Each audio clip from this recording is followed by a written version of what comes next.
Mga kaastig, ang pelikulang ating mapapanood ay ang Dominic. Enjoy watching!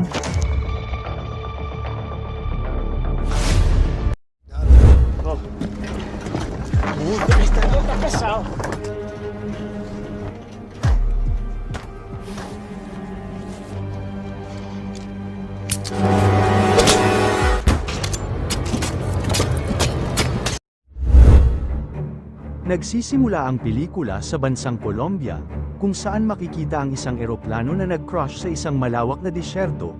Pagkaraan, isang maitim na usok ang lumitaw sa kalangitan. Napansin ito ng isang grupo ng local drug dealer, kaya pinuntahan nila ito upang magsagawa ng investigasyon. Isang malaking kahon ang nakakandado ng mga kedena ang nasa loob ng eroplano, na malamang naglalaman ng mahahalagang bagay. Kaya inutos ng kanilang leader na ilabas ang kahon upang tignan ang laman nito.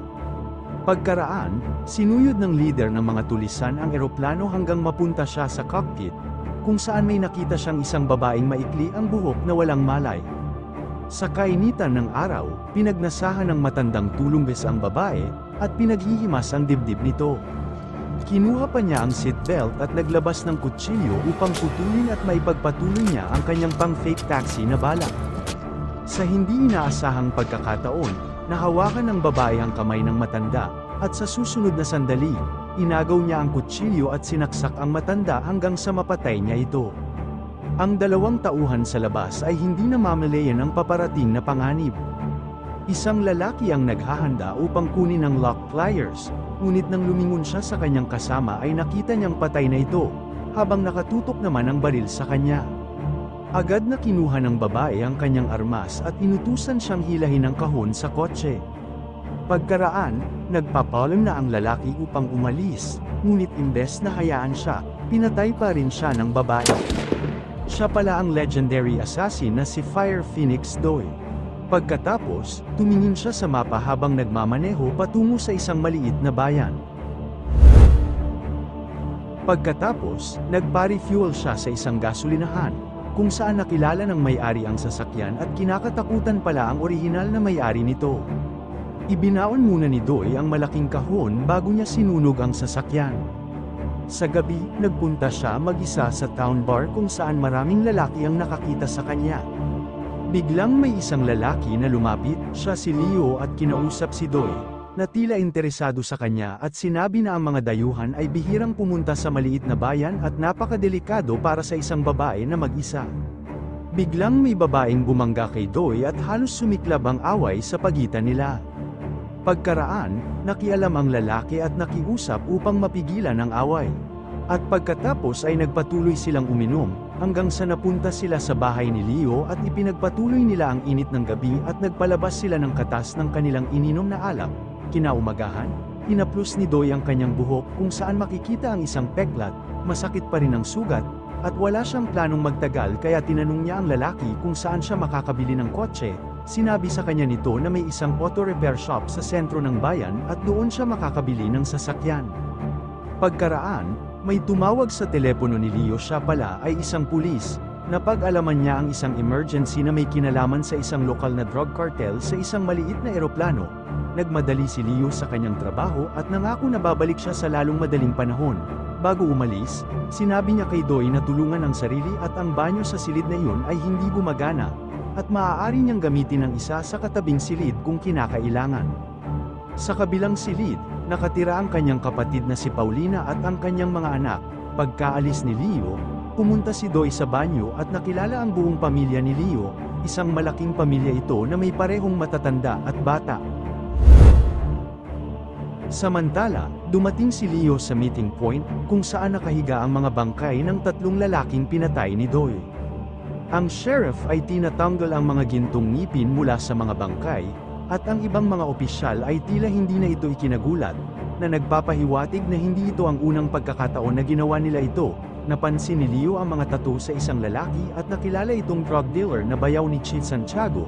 Ito ay isang problema, at kailangan nilang mabilis na mahanap ang gumawa ng pagpatay, at kailangan nilang i-verify ang mga taong bago lang sa bayan. Samantala, nagsimula ng kumain ang buong pamilya ni Leo habang si Doy ay nakakaranas ng matinding sakit ng ulo. Sa labas, nag-iingay ang tatlong bata at nang humarap siya sa mga ito ay makikitang mapatlo na ang kanyang mukha, pagkatapos ay bumagsak siya sa lupa. Sa kanyang panaginip, siya at ang kanyang kaibigan ay nasa sasakyan at tumatakas sa kanilang mga kalaban, ngunit hindi nila inaasahan na kaabang na pala sa kanila ang kanilang mga kalaban at pinaputukan sila. Agad namatay ang kanyang kaibigan habang siya naman ay gumanti ng putok sa mga kaaway. Ngunit may isang lalaki na bumaril sa kanyang likod pagkatapos ay nilapitan siya nito kaya kumuha siya ng kutsilyo at sinaksak niya ito sa ulo.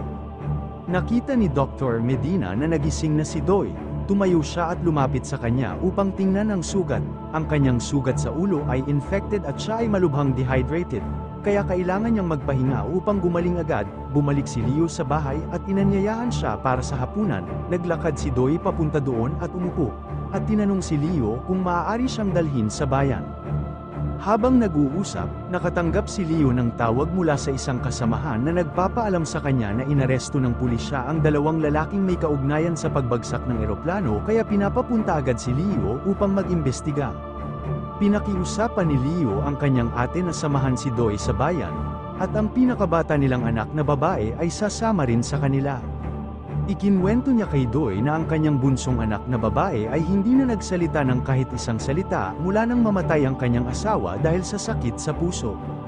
Sinabi rin niya na ang kanyang kapatid na si Leo ay nagkaroon din ng isang hindi magandang karanasan, isa siya sa iilang pulis na walang katiwalian sa bayan, ngunit isang araw, inatake ang tahanan niya at pinatay ang kanyang asawa at mga anak, ngunit sa himala, nakaligtas siya at napag-alaman nila na ang gumawa ng pagpatay ay isa ring pulis na itinuturing ni Leo na kaibigan.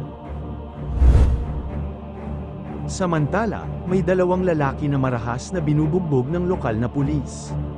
Sila ay mga turista at napagkamalang mga undercover. Sinabi sa kanila ni Chief Santiago na siya ang sheriff at siya ang batas dito. Sinabi din niya na ang isa sa mga lalaki na pinatay ay ang kanyang bayaw na si Hector. Sinabi ng mga lalaki na wala silang ginawang masama, ngunit hindi naniniwala sa kanila ang hepe at inutusan ang kanyang mga tauhan na ilagay ang mga ito sa isang pool ng dugo na may mga labi ng tao. Pinilit ng mga pulis na aminin ng mga lalaki ang kanilang kasalanan at iniutos na itapon ang isa sa kanila sa isang pool na puno ng dugo. Samantala, nanatiling tahimik si Leo at nanunood lamang habang lihim na kinukuhanan sila ng video. Sa pagdating ni Doy sa isang car repair shop, napansin niya ang isang puting pickup truck na kailangan ng mga pyesa. Naglabas si Doy ng cash at pumayag ang may-ari na ayusin ang truck sa loob ng 24 na oras. Nang gabing yun, nag-host si Leo ng isang adult party at dumating ang boyfriend ng kanyang panganay na anak, ngunit si Doy ay nanatiling nakatayo sa labas ng crowd. Tila hindi komportable, lumabas si Leo ng bahay at tumingin kay Doy. Hindi nagpaalam, umalis at pinaandar niya ang sasakyan. Nakipagkita pala si Leo sa direktor ng Internal Affairs upang ibigay ang video. Lumalabas na si Leo pala ay isang secret undercover ng CIA, na nag-iimbestiga sa anomalya ng kapulisan ng kanilang bayan. Nalaman niyang ang grupo ni De La Cruz ay gumagamit ng pulis bilang private mercenary at ang hepe ay nagbibigay ng mga utos mula sa kanila. Ang bawat miyembro ng pulisya ay pumapatay ng tao. Gusto nilang madakip ang hepe gamit ang ebidensyang ito. Gusto ni Leo na magamit ang oportunidad na ito upang makapagtrabaho sa CIA. Ngunit hindi niya alam na ang kanyang kausap ay kasabwat ng kanilang hepe. Pagkaraan ay dinakip siya ng mga tauhan nito at tinolture siya at pinapaamin kung nasaan nakalagay ang original na video. Kinabukasan, narinig ng panganay na anak ni Paulina ang sigaw ng kanyang ina. Lumabas siya ng bahay at sa hindi inaasahan nakita niya ang ulo ng kanyang uncle na nakasabit sa bakod. Galit na galit, ngunit wala siyang magawa dahil sa mga taong armado ng mga baril na nakapalibot sa kanilang bahay. Pagkatapos, lumabas si Doy at tinawag niya ang pamilya ni Leo upang pumasok sa bahay. Nagtanong ang isa sa armadong tao kay Doy kung sino siya at ano ang layunin niya. Ngunit hindi siya pinansin ni Doy. Sa oras na yon, natagpuan ng mga opisyal ang laptop ni Leo at agad na inutusan ng hepe na patayin ang pamilya ni Leo upang ipakita sa lahat kung ano ang kaya niyang gawin. Ngunit hindi nila inaasahan ang mga kayang gawin ni Doy. Ginamit niya ang katawan ng kanilang leader upang gawing panangga. Nakipagsabayan siya hanggang sa mapatay niya ang lahat ng kalaban, ngunit may ilan pa rin nakatakas. Pagkatapos, Kinuha ni Doy ang ulo ni Leo at ipinaalam sa kanyang ama ang nangyari. Ang mga nakatakas ay agad na nag-report sa kanilang hepe at sinabi ang nangyari. Nagalit ang hepe nang marinig ito at inutusan ng kanyang mga tauhan na harangan ang lahat ng kalsada. Alam ni Doy na babalik ang mga kalaban, kaya nangolekta siya ng mga baril at bala na naiwan ng mga pulis. Dumating ang hepe sa bahay ni Leo at nakita ang mga katawan ng kanyang mga tauhan. Lumapit sa kanya si Doy na may dalang baril kaya nagmungkahi siya ng isang deal. Kung ibibigay ni Doy ang laptop at ang pamilya ni Leo sa kanya ay kakalimutan na niya ang nangyari.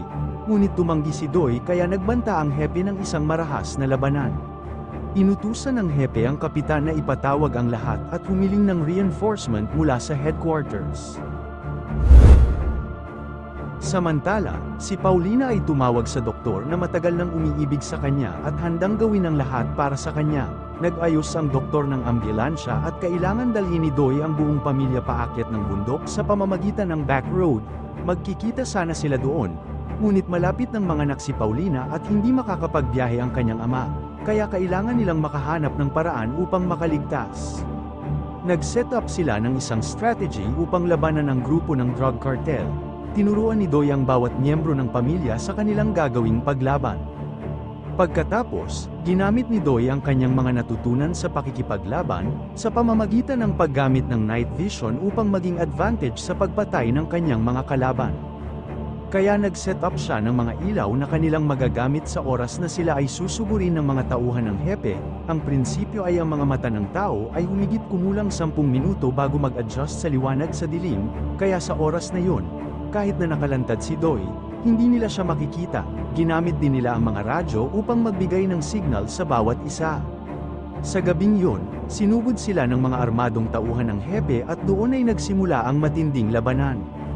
Nalaman ng kapitan ng estratehiya ni Doy at inutusan ng mga opisyal na sirain ang mga ilaw, ngunit marami na ang napatay at ang unang grupo ay naubos na.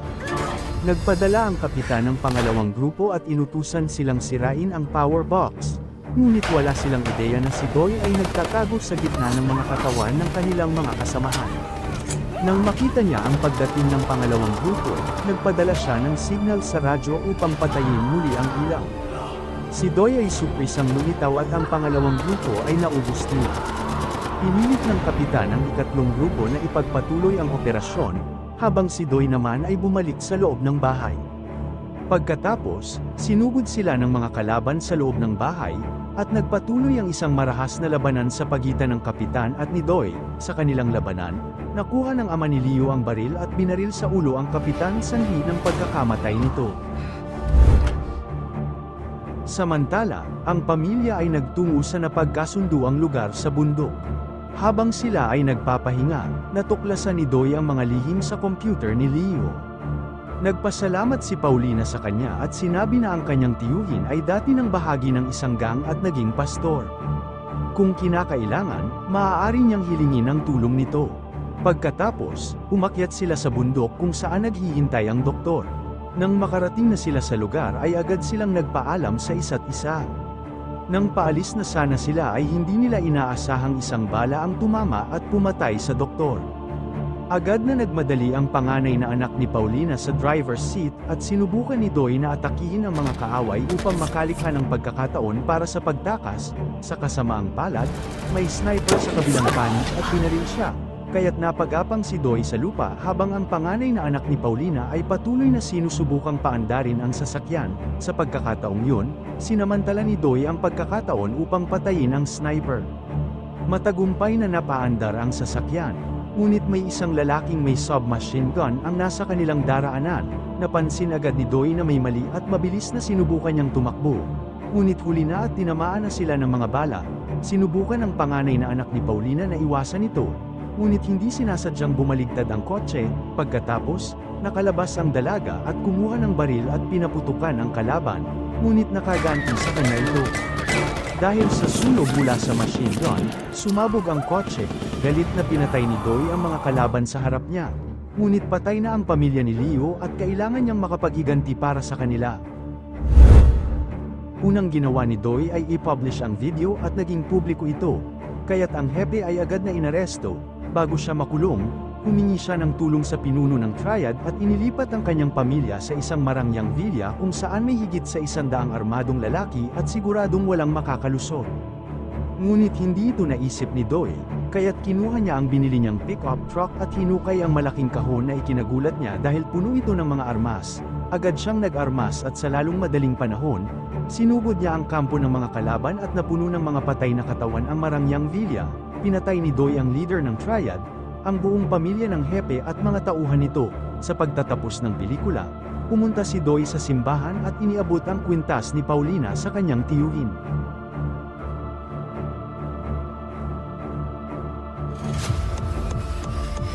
Mga kastig, kung nagustuhan ninyo ang inyong napanood, maaari ba akong humingi ng like? Paki-follow and subscribe na rin para updated kayo sa mga gagawin pang mga videos. Salamat!